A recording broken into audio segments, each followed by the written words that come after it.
I arrived at the lounge before the sun had fully risen, the sky outside still caught between night and morning. I wore a plain gray sweater, black jeans, and my old leather flats. No one turned to look, and that suited me just fine. Clarabelle was already there, sprawled across 2 seats like she owned the place, a champagne flute dangling in her hand.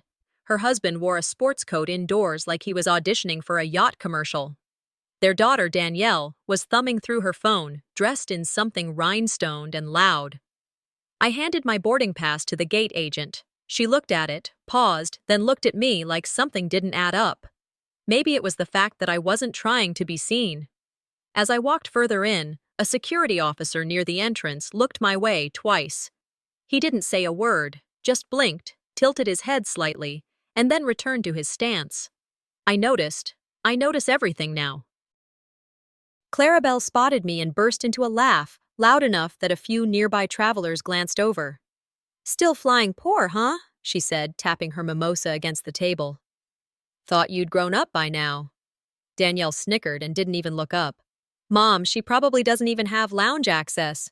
She's here for the free Wi-Fi." I didn't answer. Years ago, I might have. But not now. There's power in silence, especially when they expect noise. I remembered Thanksgiving 3 years back. Clarabelle had called my modest apartment quaint, then whispered loudly to her husband that she hoped the turkey was organic. Though with her budget, who knows?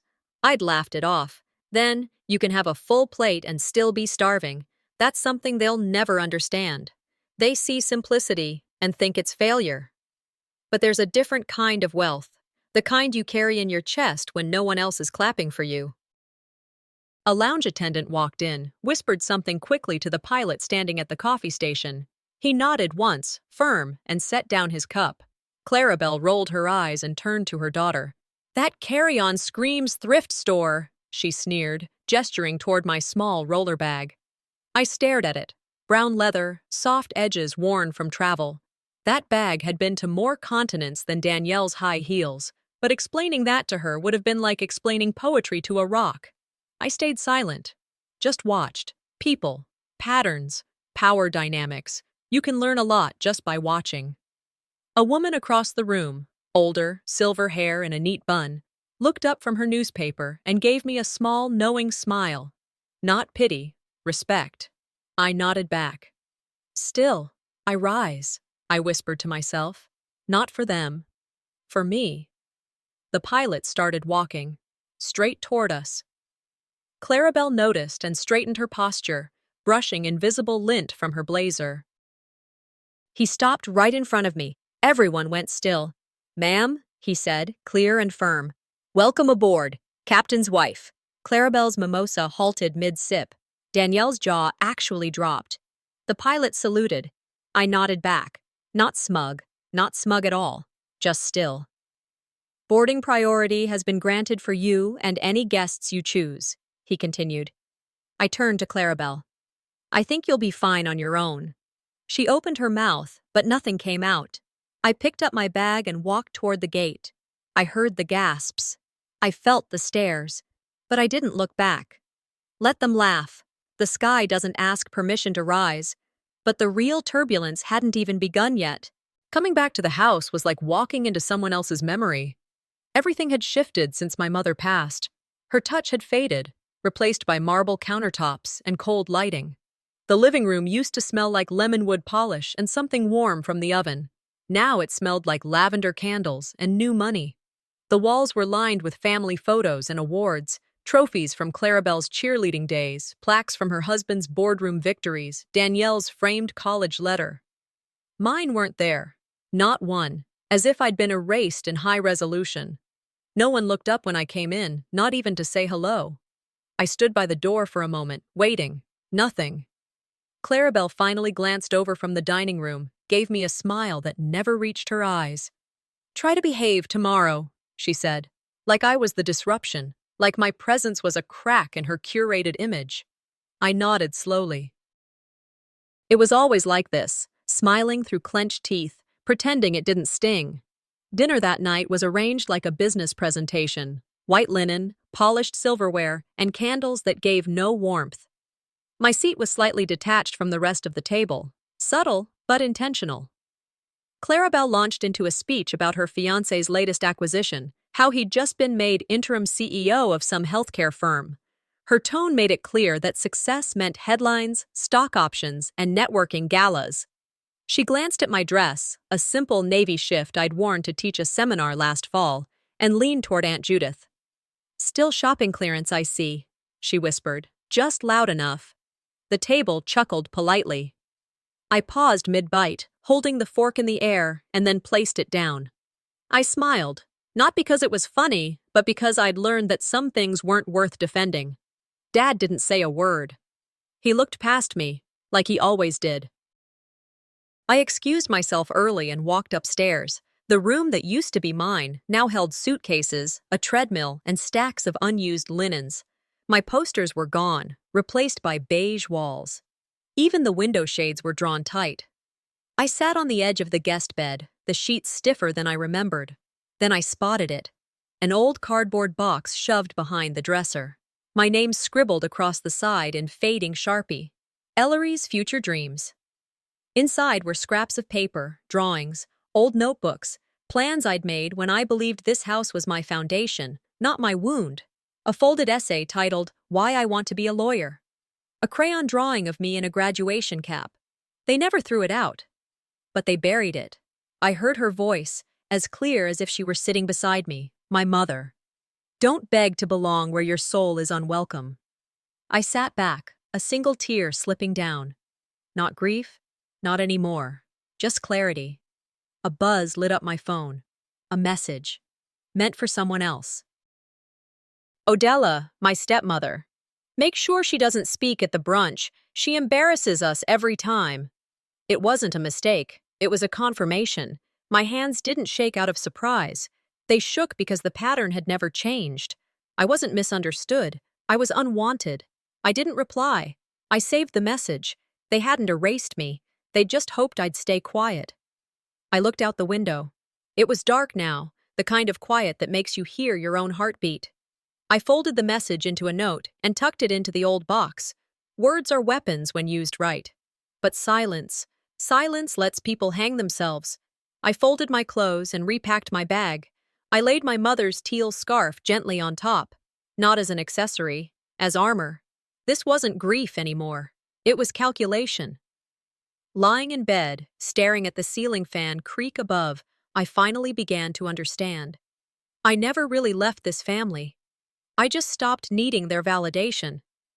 And then, 3 soft knocks.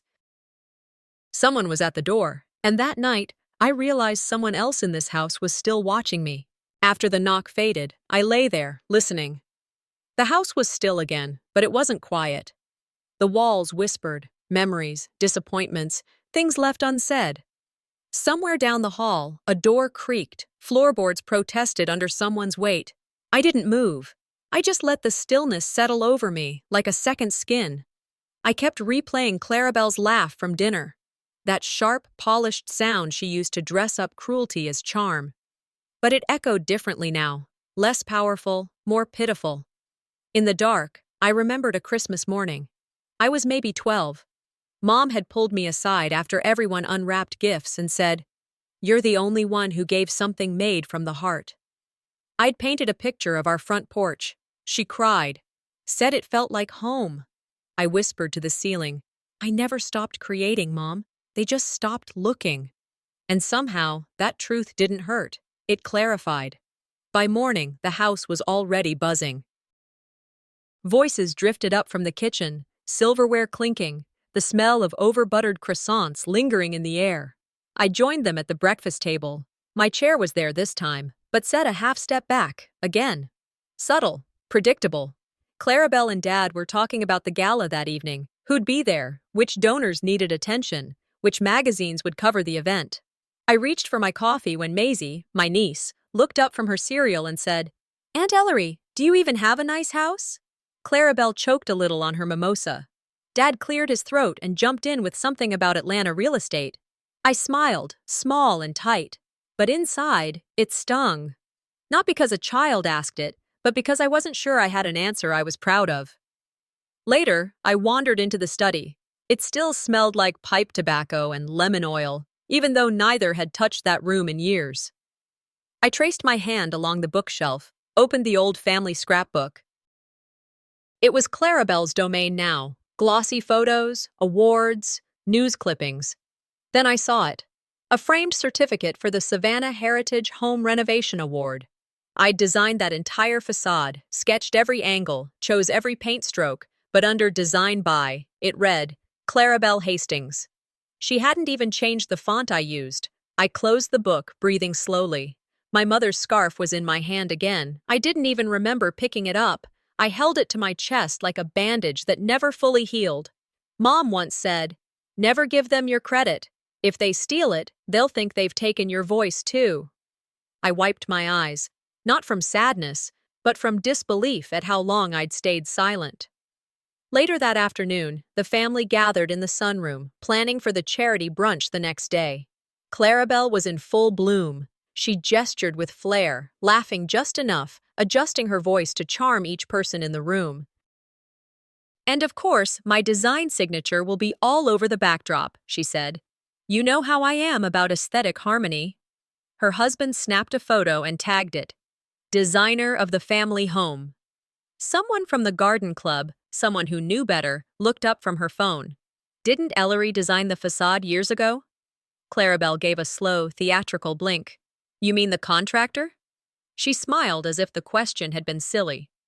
I sat back in the chair, hands in my lap, calm. She lied with the ease of someone who knew no one would challenge her. But she also revealed more than she realized. How threatened she still was by what she didn't create. Let her perform. Let her win applause for something she didn't build. That night, I gathered my old sketches. Designs I'd saved, modified, perfected. I tucked them neatly into my portfolio, zipped it closed. I walked back to the study. The certificate on the wall hung slightly crooked. I reached up and straightened it. Maybe I didn't need to force them to see me. Maybe I just needed to become impossible to forget. I stepped outside onto the veranda. The sun was starting to dip.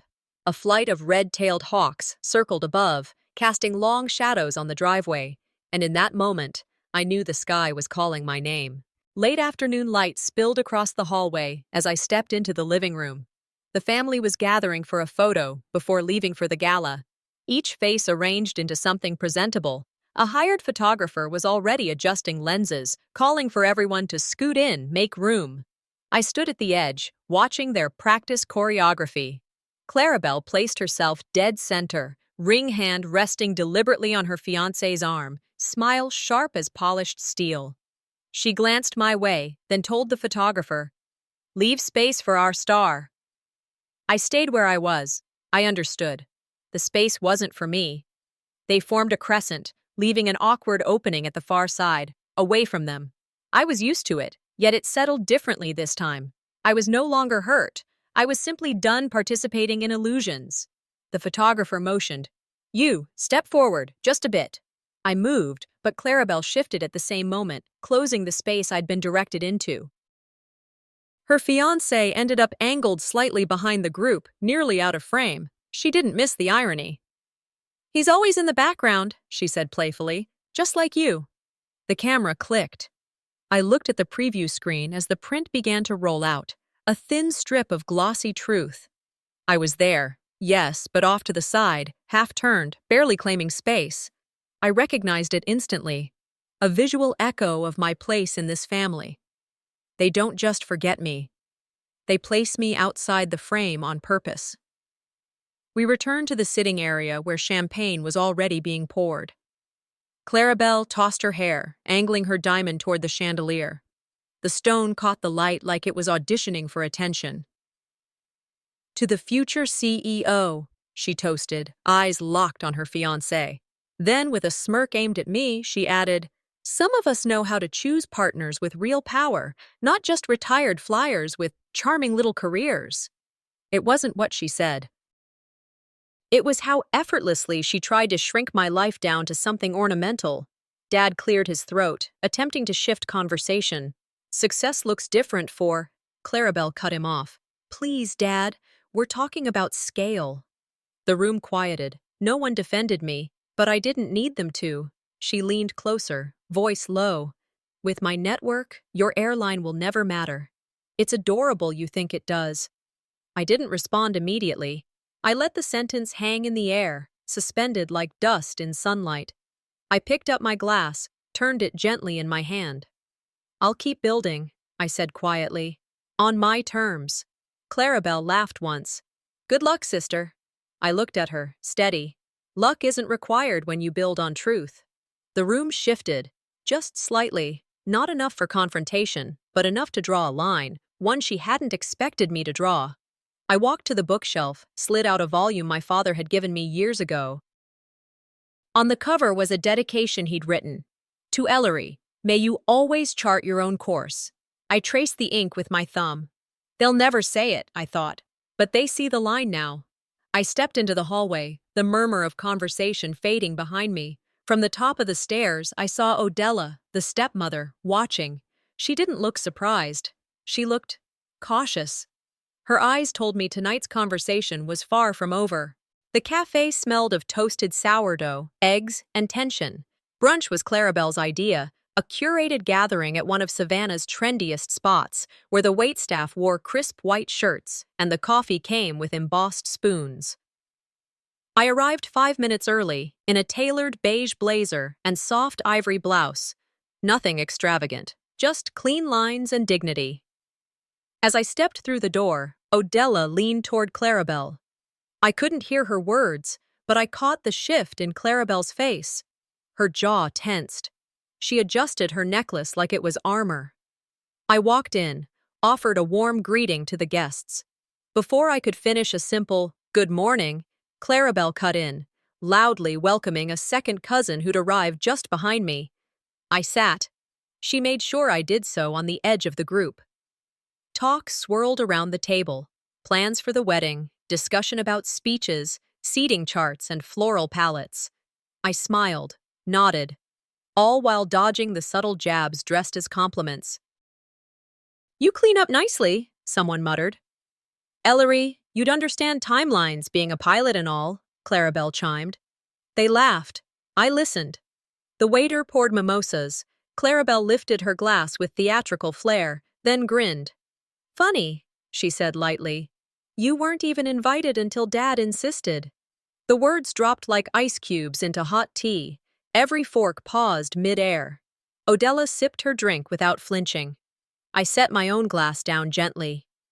Yet I still showed up with more grace than expected. No smile, no bitterness, just fact. I looked straight at her, and for the first time that morning, Clarabelle blinked first. The brunch pressed on, but I wasn't in it anymore. I floated back to that day, scrolling through Instagram during a layover. There she was, holding up the ring, captioned with hearts and hashtags. She said yes, and beneath it, Odella's comment. Finally, only the real family will attend. There'd been no phone call, no card. Not even a forwarded invitation. I hadn't been forgotten. I'd been erased. The day my mother died, any thread of civility between us frayed and snapped. She used to be the buffer, the only one who saw both of us clearly. After she was gone, I became disposable, and Odella made sure of it. A hand bumped a glass. The waiter apologized quickly as water splashed onto Clarabelle's pale pink dress. A dark stain spread across the silk. She turned, but not to the waiter. This is what you do, she snapped at me. You always bring the wrong energy. You ruin everything, even brunch. Her voice cracked, just slightly. The room froze. Someone tried to say, Clarabelle, it's just... But she held up a manicured hand. I stood slowly, napkin in hand, untouched plate in front of me. Funny how shadows always seem to follow light, I said quietly. People shifted in their seats. Clarabelle scoffed, but the weight in the air had turned. I wasn't the spectacle anymore. She was. I looked at my father. He stared at the table. Odella glanced at her phone. If my presence ruins this family, I said calmly, maybe this family was already broken. Clarabelle gasped. Odella opened her mouth, then closed it. The rest said nothing. I stepped away. Dignified, still, not shattered, just stripped of what I'd long mistaken for roots. The truth was clear. I was never standing on a runway. I'd been grounded by their expectations. But now, the ground cracked. As I passed the next table, a man with silver hair and aviator sunglasses slipped me a folded napkin. I glanced down, then back up. He only nodded. The words he wrote made me pause halfway to the door. I sat at my kitchen table long after brunch had ended, the napkin laid flat in front of me like a piece of classified flight data. The handwriting, stiff, angled, unmistakably John's, brought a half smile to my lips. I hadn't seen him in years, not since he hung up his wings after a forced landing in Sacramento. The note read, "You used to fly higher than them, don't forget that." He didn't ask for details. He didn't need to. John had seen the shift in my posture the moment I walked out that door, and he knew what it meant. Back in flight school, I was the only woman in our cohort. Most just watched me. John vouched for me. He said I didn't need to outfly them, I just needed to hold my altitude. I stared at the words again. They didn't fix anything, but they stirred something, a memory I hadn't touched in years. I stepped into the garage and flipped on the light. There it was, my flight jacket hanging where I left it, shoulders slightly slumped like they were waiting on orders. And I ran my fingers over the patches. Captain, Air Command, Wings of Honor. Beneath the jacket sat the logbook, worn and creased. My handwriting filling each line, storm diversions, medical emergencies, clear blue climbs. Tucked between pages was an old post-it, yellowing but intact, my husband's script. "Always come home safe, my captain." I could hear his voice even now, the warmth in it, the steady tone. They call me just his wife now. They act like I inherited my worth through his paycheck. But he never once made me small. He watched me earn every stripe, and he wore pride like a second skin. Pride in me. I sent John a quick thank you message, just 2 lines. He responded within minutes. "They can clip wings, not memories." That was it. No sugar, no fluff. But it hit like takeoff. I went upstairs and opened my planner. The wedding week had a full itinerary, but there was one night, the Thursday gala welcome, that Clarabelle hadn't claimed. I circled it. I would host my own event. No comparisons, no forced applause, just presence. I wouldn't do it to steal attention. I'd do it to stand where I belonged, visible, whole, unapologetic. My phone buzzed later that night with a message from my cousin Martha. It included a screenshot of a group chat I wasn't part of. Clarabelle's message sat at the top. "Ellery's husband. He didn't retire early because he wanted to. Let's not pretend she's the golden one here." Odella's reply came next. "She's always hiding behind that uniform. Doesn't mean she's strong." Martha didn't add a caption. She didn't have to. I put the phone down, didn't move, didn't cry. Instead, I sat with it. It wasn't just gossip, it was strategy. Undermining me, quietly, efficiently. I was being bled out in whispers. I considered calling Clarabelle. Then I considered calling them all out. But I did neither. I lit a candle, opened my journal. "Let them speak," I wrote. "Truth lands smoother than gossip." Then I did something I hadn't done in months. I wrote publicly. A short, quiet post. No names, no shade, just truth. Every mile I flew was mine. Every return was shared. I owe no one my silence. I closed the laptop. An hour later, messages started coming in. From old students, former co-pilots, one even from a woman I coached at the Women in Aviation conference years back. They thanked me, said I reminded them who they were. I went to bed lighter than I had in weeks, not triumphant, but grounded in something that couldn't be shaken. As I settled into the sheets, my phone buzzed once more. A voicemail. I hesitated, then pressed play. The voice cracked midway through the first sentence. "I was wrong about you, Ellery."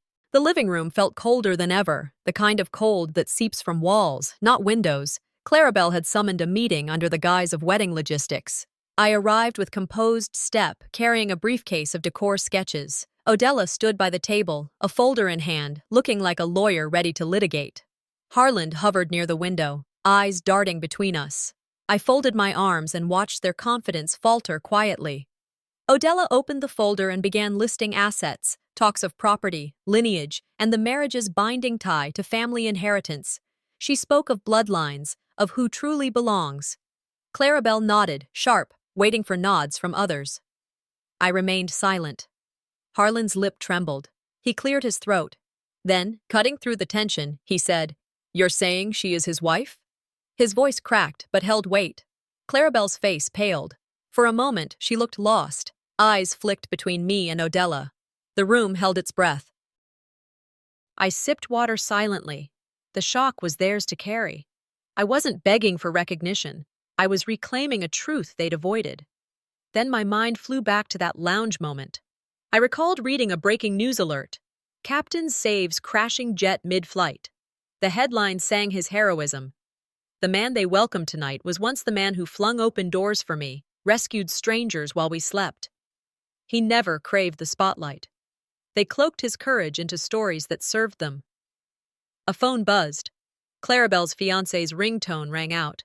Background chatter from the lounge leaked through. A staff member walking past raised voice. "That's him! The pilot in the viral rescue!" The folder papers scattered. Gasps erupted. Clarabelle placed a hand across her chest, mouth parted. Harlan leaned forward, disbelief painted across his face. I stood and said, "Yes, and that rescue changed lives. But who's changed?"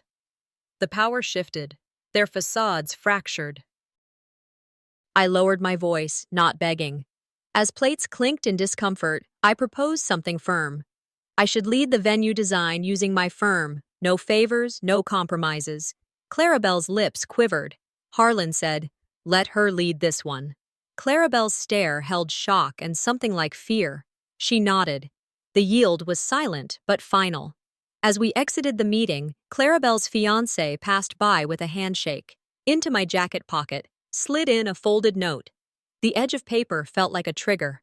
His handshake felt cold, and that note could start a war. I didn't take off my coat when I got home. I walked straight into my study and shut the door behind me. The envelope was still in my jacket pocket, its weight heavier than I remembered. I sat down, my breath short, fingers tight. The handwriting on the front was crisp, almost surgical. "Read alone." I opened it slow. No rush, but no hesitation either. Inside was a short letter and a photo.